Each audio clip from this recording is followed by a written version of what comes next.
So, hello and welcome back to a new novel.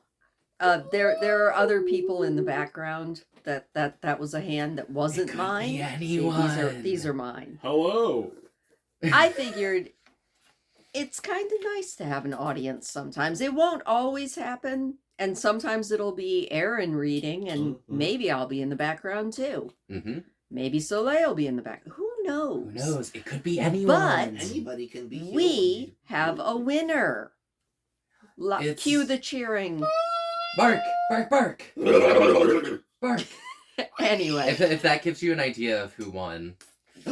that might give a clue as to who won. Yes, indeed. Bork. We are going to be reading Sir Arthur Conan Doyle's Sherlock Holmes, the Hound of the Baskervilles.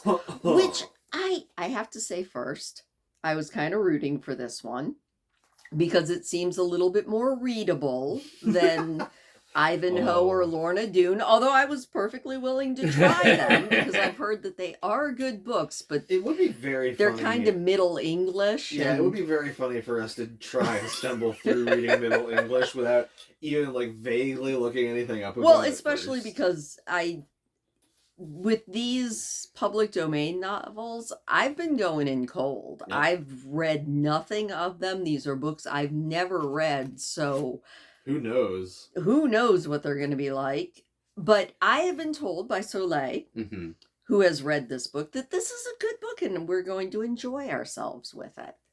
So, fingers crossed that he's as good as Jules Verne. That's Yeah. become my new gold standard, by the way. I think that's fair. Jules Verne was a delightful romp in the What a two books that we surprise. read. So good. It did kind of surprise me. Mhm. I was like, this is really old. It could be really dry, but it wasn't. It was just good. Mhm. So fingers crossed that Sir Arthur Conan Doyle does not let us down Don't disappoint me, as Doyle. we jump into The Hound of the Baskervilles. Bum, bum, bum. Bum. Oh, that was the other thing. Every time I was saying anything about this book, I was like, the Hound of Baskervilles. I always forget the Hound of the Baskervilles. Are the same. Baskervilles a family? Yeah, a place? I want to say they're a family, right? Well, I guess we're going to find if out. I'm wrong, it's been a long time since I've read this. This is a 15-chapter book. If we do like a chapter a night, it's not going to last very long. But that's okay. Yeah. Then we'll be on to another book. Also, apologies for not getting movie night done. Maybe we'll move it to next week. Yeah. The allergies and the smoke from the Canadian wildfires, or maybe I'm just really tired, but I just couldn't do it. We'll see if we reschedule it or not. But with all of that out of the way, let us jump in and see what Sir Arthur Conan Doyle has in store for us with The Hound of the Baskervilles, Chapter 1, Mr. Sherlock Holmes. Mr. Sherlock Holmes, who was usually very late in the mornings, save upon those not infrequent occasions when he was up all night, was seated at the breakfast table. I stood upon the hearth rug and picked up the stick which our visitor had left behind him the night before. It was a fine, thick piece of wood, bulbous-headed, of the sort which is known as a Penang lawyer. Just under the head was a broad silver band nearly an inch across. To James Mortimer, M.R.C.S., from his friends of the C.C.H. engraved upon it, with the date 1884. It was just such a stick as the old-fashioned family practitioner used to carry. Dignified, solid, and reassuring. Well, Watson, what do you make of it?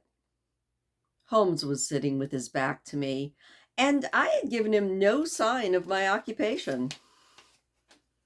How did you know what I was doing? I believe you have eyes in the back of your head. I have at least a well-polished, silver-plated coffee pot in front of me, he said. But tell me, Watson, what do you make of our visitor's stick? Since we have been so unfortunate as to miss him and have no notion of his errand, this accidental souvenir becomes of importance. Let me hear you reconstruct the man by an examination of it.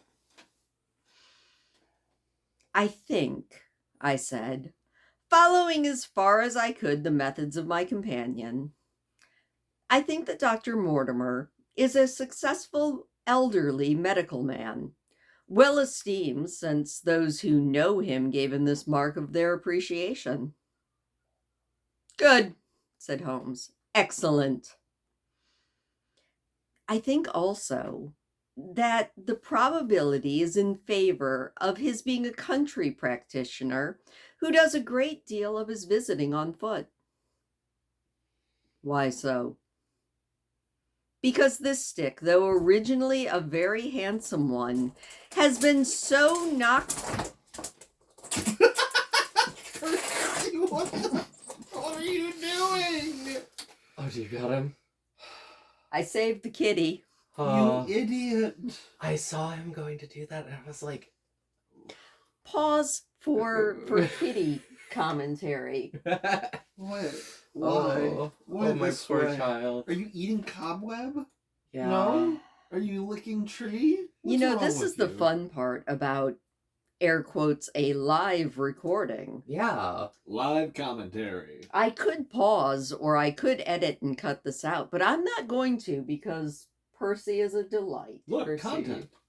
Percy, my baby. Anyway, let's go back to the examination of this. Where's the hound? Okay. I think also that the probability is in favor of his being a country practitioner who does a great deal of his visiting on foot. Why so? Because this stick, though originally a very handsome one, has been so knocked about that I can hardly imagine a town practitioner carrying it. The thick iron ferrule is worn down, so it is evident he has done a great amount of walking with it. Perfectly sound, said Holmes. And then again, there is the Friends of the CCH. I should guess that to be the something hunt, the local hunt to whose members he has possibly given some surgical assistance, and who have made him a small presentation in return. Really, Watson, you excel yourself, said Holmes, pushing back his chair and lighting a cigarette. I am bound to say that in all the accounts with which you have been so good as to give of my own small achievements, you habitually underrate your own abilities. It may be that you are not yourself luminous, but are a conductor of light. Some people, without possessing genius, have a remarkable power of stimulating it. I confess, my dear fellow, I'm very much in your debt. He had never said this before, and I must admit that his words gave me a keen pleasure, for I had often been piqued at his indifference to my admiration and to the attempts which I had made to give publicity to his methods. I was proud, too, to think that I had so far mastered his system as to apply it in a way which earned his approval. He now took the stick from my hands and examined it for a few minutes with his naked eyes. Then, with an expression of interest, he laid down his cigarette and, carrying the cane to the window, he looked over it again with a convex lens. Interesting, though elementary, he said, as he returned to his favorite corner of the settee. There are certainly one or two indications upon the stick. It gives us the basis for several deductions. Has anything escaped me? I said with some self-importance. I trust that there is nothing of consequence that I have overlooked. I'm afraid, dear Watson, that most of your conclusions were erroneous. When I said that you stimulated me, I meant to be frank that in noting your fallacies, I was occasionally guided to the truth. Not that you're entirely wrong in this instance. The man is certainly a country practitioner, and he does walk a good deal. Then I was right. To that extent. But that was all? No, my dear Watson, not all. By no means all. I would suggest, for example, that a presentation to a doctor is more likely to come from a hospital than a hunt, and that when the initials CC are placed before that hospital, the words Charing Cross very naturally suggest themselves. You may be right. The probability does lie in that direction, and if we take this as a working hypothesis, we have a fresh basis from which to start our construction of this unknown visitor. Well, then supposing that CCH does stand for Charing Cross Hospital, what further inferences can we draw? Do none suggest themselves? You know my methods, apply them. I can only think of the obvious conclusion that the man has practiced in town before moving to the country. I think that we might venture a little farther than that. Look at it in this light. On what occasion would it be most probable that such a presentation would be made? When would his friends unite to give him a pledge of their goodwill? Obviously, at the moment when Dr. Mortimer withdrew from the service of the hospital in order to start a practice for himself.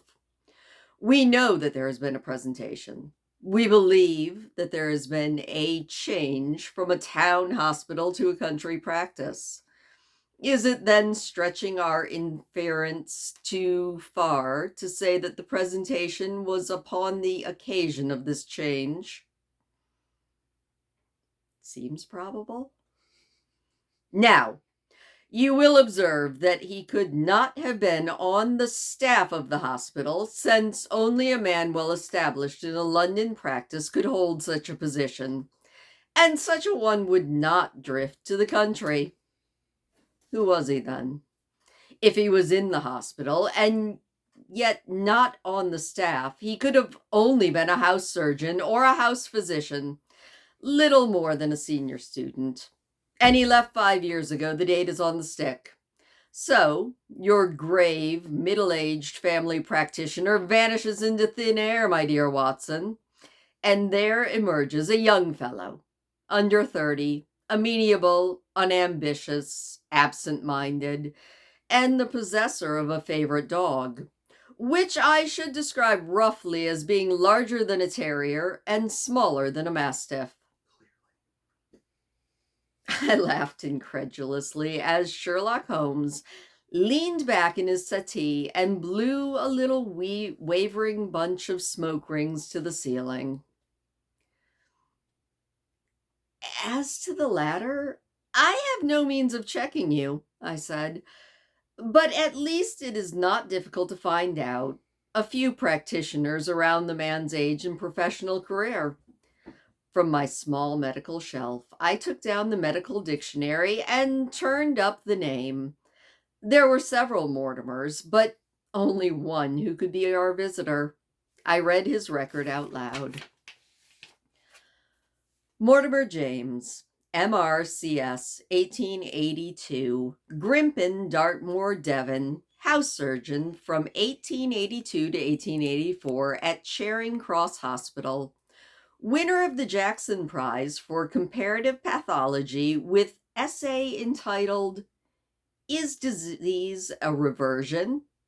He's a corresponding member of the Swedish Pathological Society, author of Some Freaks of Atavism of the Lancet from 1882, also Do We Progress, Journal of Psychology, March 1883, medical officer for the parishes of Grimpen, Thorsley, and Highbarrow.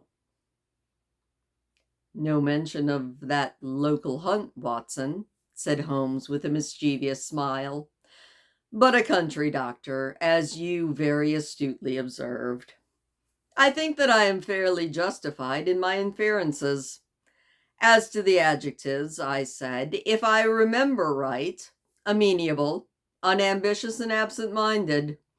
It is my experience that it is only an amenable man in this world who receives testimonials, only an unambitious man who abandons a London career for the countryside, and only an absent-minded one who leaves his stick and not his visiting card after waiting an hour in your room.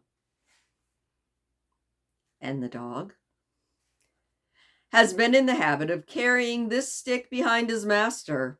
Being a heavy stick, the dog has held it tightly by the middle, and the marks of his teeth are very plainly visible.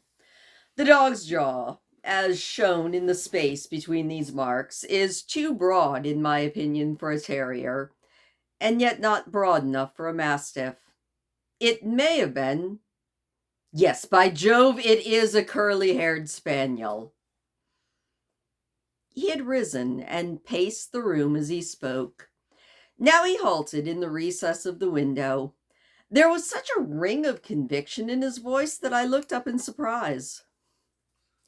My dear fellow, how can you possibly be so sure of that? For the very simple reason that I see the dog himself on our very doorstep. And there is the ring of its owner. Don't move, I beg you, Watson. He is a professional brother of yours, and your presence may be of assistance to me. Now is the dramatic moment of fate, Watson, when you hear a step upon the stair which is walking into your life, and you know not whether for good or ill. What does Dr. James Mortimer, the man of science, ask of Sherlock Holmes, the specialist in crime? Come in. He's a specialized criminal. The appearance of our visitor was a surprise to me, since I had expected a typical country practitioner. He was a very tall, thin man, with a long nose like a beak, which jutted out between two keen gray eyes set close together and sparkling brightly from behind a pair of gold-rimmed glasses. He was clad in a professional but rather slovenly fashion, for his frock coat was dingy and his trousers were frayed. Though young, his long back was already bowed, and he walked with a forward thrust of his head and a general air of peering benevolence. As he entered, his eyes fell upon the stick in Holmes's hand, and he ran towards it with an exclamation of joy. "I'm so very glad," he said. "I was not sure whether I had left it here or in the shipping office. I would not lose that stick for the world." "A presentation, I see," said Holmes. "Yes, sir." "From Charing Cross Hospital?" "From one or two friends there, on the occasion of my marriage." "Dear, dear, that's bad," said Holmes, shaking his head. Dr. Mortimer blinked through his glasses in mild astonishment. "Why was it bad?" "Only that you have disarranged our little deductions. Your marriage, I say." "Yes, sir. I married, and so left the hospital, and with it all hopes of a consulting practice. It was necessary to make a home of my own." Come, come. We are not so far wrong after all," said Holmes. "And now, Dr. James Mortimer, Mr. A humble MRCS. And a man of precise mind, evidently." "A dabbler in science, Mr. Holmes. A picker-up of shells on the shores of the great unknown ocean. I presume that it is Mr. Sherlock Holmes whom I am addressing, and not—" "No, that is my friend Dr. Watson." "Glad to meet you, sir. I've heard your name mentioned in connection with that of your friend. You interest me very much, Mr. Holmes. I had hardly expected so dolichocephalic a skull." Oh no, it's phrenology. Yeah, I think it might It's gotta be, but I've never seen that word before. Dolichocephalic skull, or such a well-marked supraorbital development. Would you have any objection to my running my finger along your parietal fissure? A cast of your skull, sir, until the original is available, would be an ornament to any anthropological museum. It's not my intention to be fulsome, but I confess I covet your skull. wait, God. hold on. Pause. Okay, I'm back. I had to have a little unprofessional laughing fit. But back to he wants his skull. What's his skull? Wants his skull. Sherlock Holmes waved our strange visitor to a chair. You're an enthusiast in your line of thought, I perceive, sir, as I am in mine, he said. I observe from your forefinger that you make your own cigarettes. Have no hesitation in lighting one. The man drew out paper and tobacco and twirled the one up in the other with surprising dexterity. He had long, quivering fingers, as agile and restless as the antenna of an insect. Holmes was silent, but his little darting glances showed me the interest in which he took in our curious companion.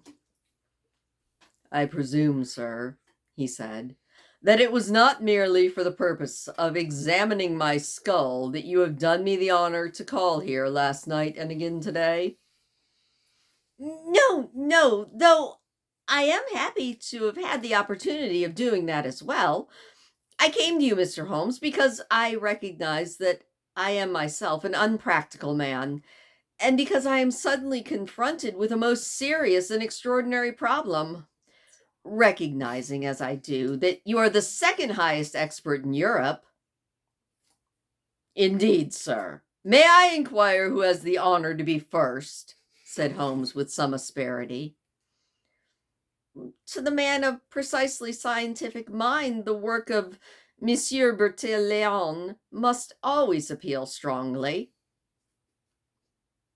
Then had you better not consult him? Oh, he's playing. I said, sir, to the precisely scientific mind, but as a practical man of affairs, it is acknowledged that you stand alone. I trust I have not inadvertently... Just a little, said Holmes. I think, Dr. Mortimer, you would do wisely if, without more ado, you would kindly tell me plainly the exact nature of the problems in which you demand my assistance. And that was the end of the chapter. That wasn't even the introduction into... We don't even know the case So, yet. let's just all take a step back and imagine this doctor.